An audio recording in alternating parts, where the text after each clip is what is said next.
डर और इंतजार एक साथ जिसका हमको सामना करना है, आप इसका सामना चाहे मुस्कुरा कर करें, चाहे रो करके करें, इसका सामना करना ही पड़ेगा।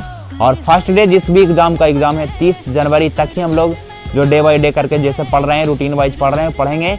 लेकिन जैसे ही 30 जनवरी के बाद 1 जनवरी आएगा, 1 जनवरी को कौन रूटीन से मतलब सॉरी फॉर मिस्टेक, 1 जनवरी बोल रहे हैं, 1 फरवरी को, 2 फरवरी से आपका एग्जाम है। तो 1 फरवरी को आप जो है वह 4 सब्जेक्ट को एक साथ नहीं पढ़िएगा।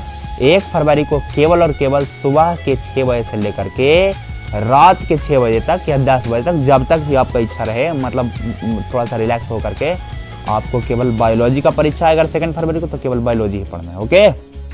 फिर जब आइए बायोलॉजी का परीक्षा दे करके तो फिर शायद मैथ का परीक्षा है, तो फिर जब आए तो बायोलॉजी वाले चीजों को आप बना करके चलाएं, जैसे बना करके, उसके लिए हम चिंता ही नहीं करना है। हम लोग जब भी परीक्षा देने के लिए जाते थे तो इस चीज को हमारे मित्र वगैरह कई बार जो है उस चीज को डिस्कस करते थे कि हमारे इतना सही, उसमें टाइम बर्बाद करना ही नहीं है। जो आप परीक्षा में बताइए, जो परीक्षा में आपने लिख करके चलाया, जो टिक करके चलाया, अब बताइए क्या आप उसको चेंज कर सकते हैं? तो बिना मतलब के बर्डन क्यों लेना? आप मुस्कुरा करके लौटे, जितना आपने किया बेहतर किया, परीक्षा हॉल के अंदर जो भी किया बेहतर करने का प्रयास किया और बेहतर आपने किया।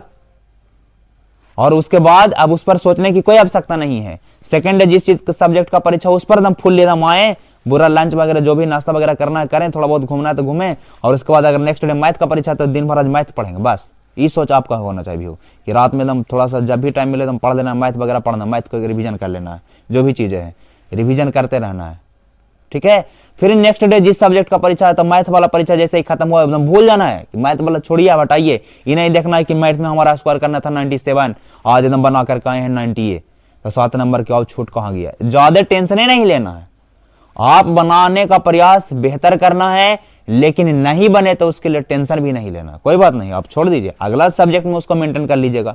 जरूरी है कि मतलब एक सब्जेक्ट को लेकर के आप बहुत ज्यादा अच्छे स्टूडेंट रहे होंगे, हो सकता है कि मैथ के आप अच्छे स्टूडेंट है तो 97 है तो टेंशन में पड़ गए हैं कि 97 बोले थे लाने के लिए, 98 था हमारा टारगेट, 99 था हमारा टारगेट, और उस चीज के फेरा में आगे वाला सब्जेक्ट को आप खराब करने जा रहे हैं। हो सकता है कि इधर 90 ही आया, 95 ही आया या 92 ही आया, तो आप इधर वाले जो सब्जेक्ट में कम नंबर आ रहा है उसको आप आगे वाला सब्जेक्ट में इन ऐड ऑन कर सकते हैं। तो इसके लिए आप तैयार रहें, उस चीज को छोड़ें और बाकी आगे वाले सब्जेक्ट को देखें। ओके, बात समझ में आया होगा कि आपको परीक्षा के बाद एनालिसिस पर ध्यान नहीं देना है, वह समय खराब के अलावा और कुछ भी नहीं है। समय खराब के अलावा और कुछ भी नहीं है। आप अपने जो परीक्षा का समय है 1 सप्ताह का, उसको बेहतर ढंग से यूटिलाइज करिए।